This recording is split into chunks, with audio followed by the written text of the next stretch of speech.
చాలా డిపార్ట్మెంట్స్‌లో చూసుకున్నట్లయితే అధికారుల క్రింద కొంతమంది వర్క్ చేస్తూ ఉంటారు.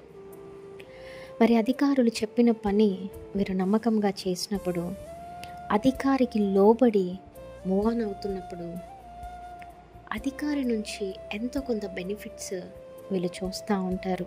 లైక్ ప్రమోషన్ అవ్వచ్చు, శాలరీ హైక్ అవ్వచ్చు, లేకపోతే ఎప్పుడన్నా మనీ అవసరం ఉంటే ఈ యొక్క అధికారులు మనీ కూడా హెల్ప్ చేస్తూ ఉంటారు. అంత మాత్రమే కాదు కానీ మరి ఇంకా ఎన్నో బెనిఫిట్స్ పొందుకుంటూ ఉంటారు.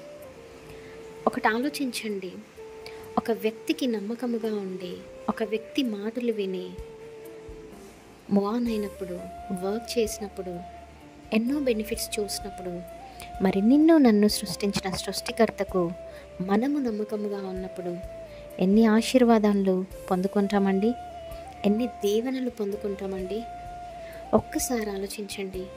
ప్రకటన గ్రంథం 2వ అధ్యాయము 10వ వచనంలో ఈ విధంగా ఉంటుంది: మరణము వరకు నమ్మకముగా ఉన్న వారికి జీవ కిరీటం ఇస్తానని.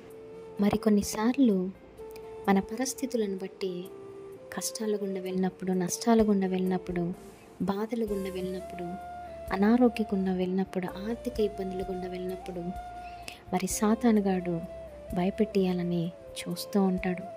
అప్పుడు దేవుని పైన నమ్మకము, విశ్వాసం ఉండకుండా పోతుంటుంది. మరి లేఖనం సెలవిస్తుంది కదా, నమ్ముట నీ వలనైతే నమ్మువానికి సమస్తము సాధ్యమే అని. మరి ఎప్పుడైతే ఎన్ని పరిస్థితులు గుండా వెళ్ళినప్పుడు ఖచ్చితంగా దేవుని పైన నమ్మకంతో, విశ్వాసంతో గనుక ఉన్నప్పుడు తప్పకుండా మన నమ్మకాన్ని బట్టి, మన విశ్వాసాన్ని బట్టి ఆయన మన పరిస్థితులను మార్చగలడు.